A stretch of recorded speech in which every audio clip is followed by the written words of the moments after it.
को मेरा नमस्कार। एक बहुत ही अहम मुद्दे पर हम लोग आज आपके सामने आए हैं। 5 राज्यों में विधानसभा चुनाव हो रहा है और अब ये पूरी तरह से साफ है, चुनाव के मध्य में पूरी तरह से साफ होता जा रहा है कि ये 5-0 की लड़ाई भाजपा लड़ रही है। सुपड़ा साफ होने वाला है, 5 राज्यों में शिकस्त आने वाली है और इसीलिए अपने चिर परिचित अंदाज में जो राजनीतिक नौटंकी पहले भी करी गई है, जो स्क्रिप्ट अब बोरिंग हो चुकी है पहले भी लिखी गई है, उसी चिर परिचित अंदाज में एक बार फिर से जहां पर हार होती है वहां पर मोदी जी के फ्रंटल, उनके अग्रिम जो संस्थाएं हैं वो सामने आ जाती हैं। और इसीलिए हम एक कारण है कि ईडी, सीबीआई, इनकम टैक्स को अब संस्थाएं ना कहकर भाजपा के फ्रंटल, उनकी अग्रिम एजेंसीज कहते हैं, उनके समर्थन में मैदान में उतर आई हैं। ये बात है पंजाब की, और जिस तरह से वहां पर एक दलित मुख्यमंत्री को टारगेट किया जा रहा है, जिस तरह से उनके ऊपर आक्षेप लगाए जा रहे हैं, वो कहीं ना कहीं भाजपा की दलित विरोधी मानसिकता को पूरी तरह से साफ करता है। सच तो यह है कि इस देश का एक दलित मुख्यमंत्री मोदी जी की आंखों में सतत से किरकिरी बना हुआ है जब से वो दलित मुख्यमंत्री बने हैं। और यह भी सच है कि 17 सरकारें होने के बावजूद राज्यों में मोदी जी ने एक भी दलित को मुख्यमंत्री नहीं बनाया है। क्या एक दलित और गरीब का बेटा आपको ऐसा अपच रहा है कि आप उसके पीछे पड़ जाइएगा? आप चुनाव में जब शिकस्त नहीं दे पाते हैं, जब आपको पंजाब के किसान घुटने टेकने पर मजबूर करते हैं, वो पंजाब के किसान जहां पर 700 लोगों की शहादत होती है और आप कहते हैं मेरी वजह से थोड़े ही मरे हैं, वो किसान जिन्होंने आपसे घुटने टिकवाए, अपने आत्मबल और सत्याग्रह के चलते आपसे उन्होंने काले कानून वापस करवाए, आपसे माफी मांगनी पड़ी आपको।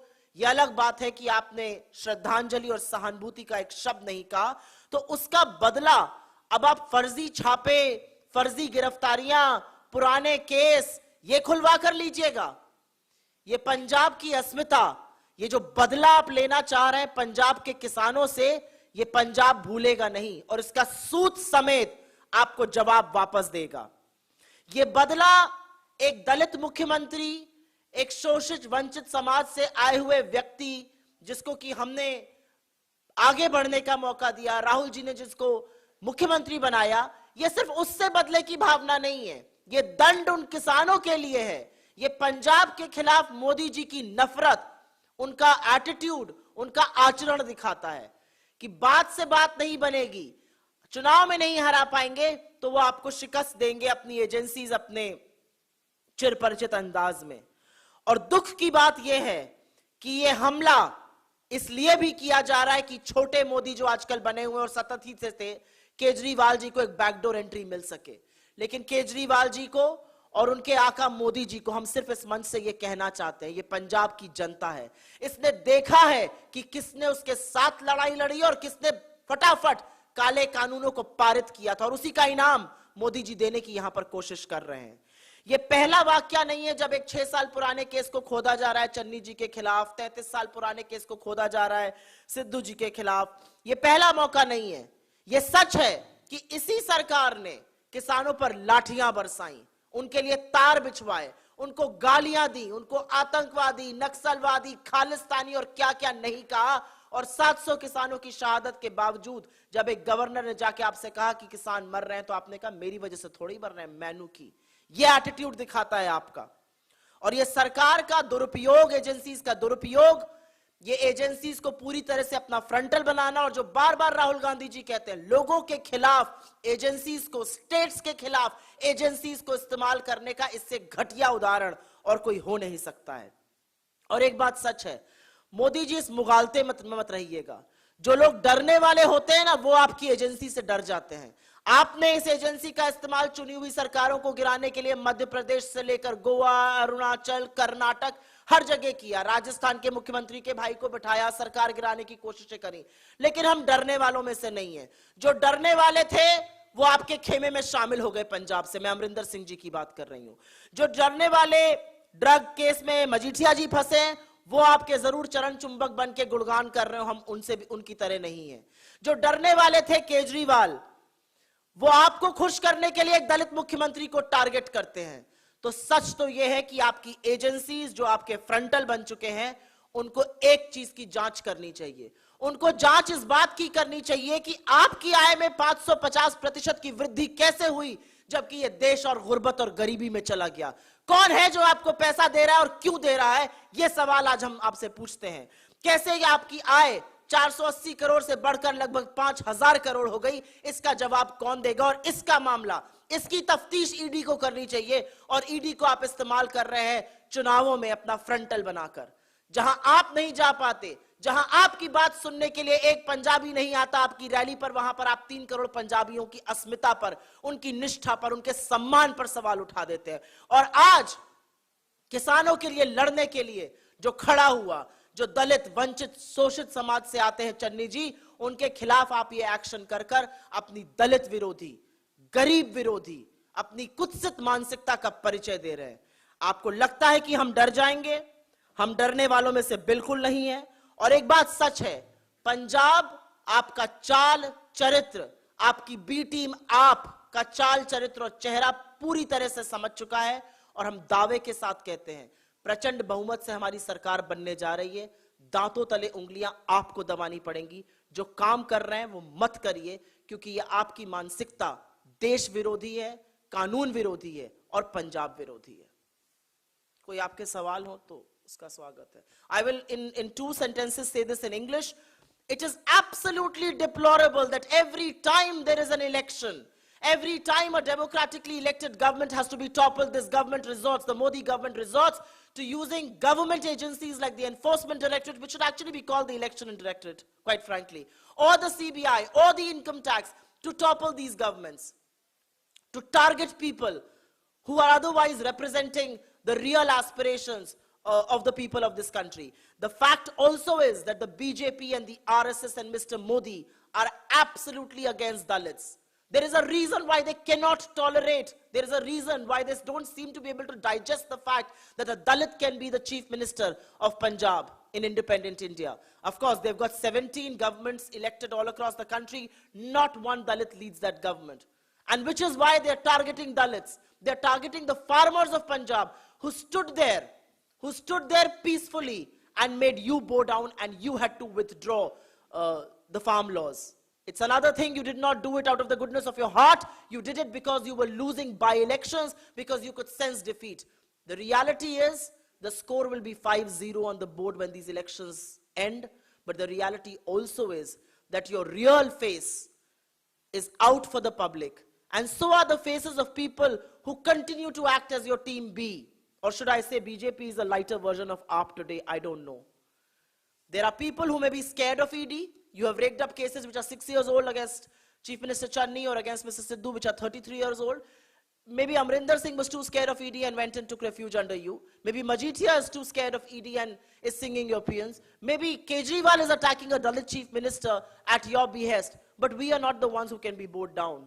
We are soldiers of Rahul Gandhi. We are soldiers of the Congress party. And Mr. Channi, with all his might, Mr. Sidhu with all his might, the Punjab Congress with all their might, will continue to fight for the farmers of that state, for the welfare of that state, come what may. अगर आपके कोई सवाल इस पर हो तो।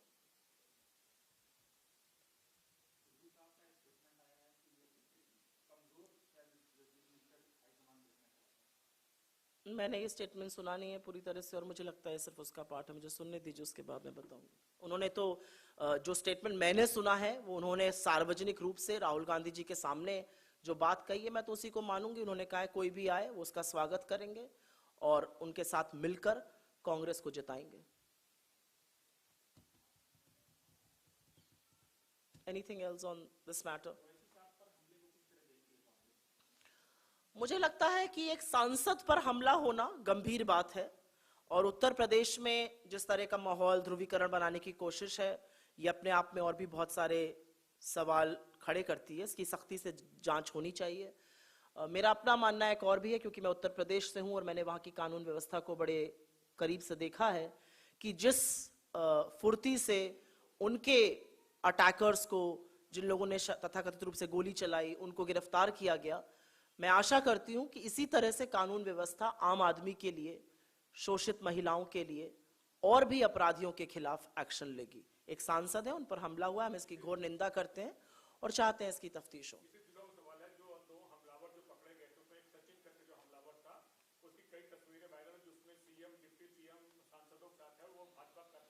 ये तो आप कह रहे हैं, मैंने नहीं कहा है। इसकी बिल्कुल जांच होनी चाहिए कि इस हमले के तार कहां तक जुड़े हुए हैं।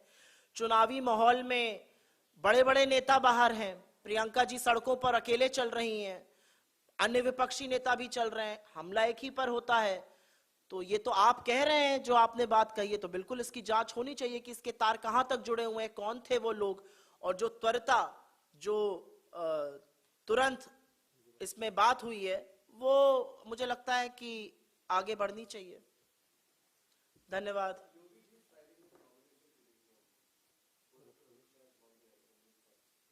Are they talking to each other?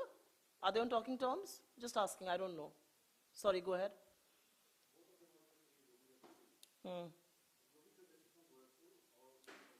I would have commented on that because I come from that region. But I think today is a very, very solemn day. लगातार लोकतंत्र पर प्रहार, चुनी हुई दिल्ली की सरकार, लगातार लोकतंत्र पर प्रहार, आपकी एजेंसियां, आपका पैसा, आपका धन, आपके संसाधन करते रहेंगे और ये देश तमाशबीन बना रहेगा। मुझे नहीं लगता कि मैं किसी और सवाल को इसलिए जवाब दूंगी क्योंकि आज का ये मुद्दा बहुत सीरियस मुद्दा है। आप पंजाब गए, आपने 3 करोड़ पंजाबियों के ऊपर सवाल उठा दिया। आप दिल्ली में बैठकर ईडी को भेजते हैं कि जाओ चुनाव में खलल डालो। आप कुछ भी कर लीजिए, इन्हीं पंजाबियों ने आपको घुटने टेकवाए थे और यही पंजाबी आपसे हाथ जोड़ के माफी ना मंगवाएं तो कहिएगा। धन्यवाद।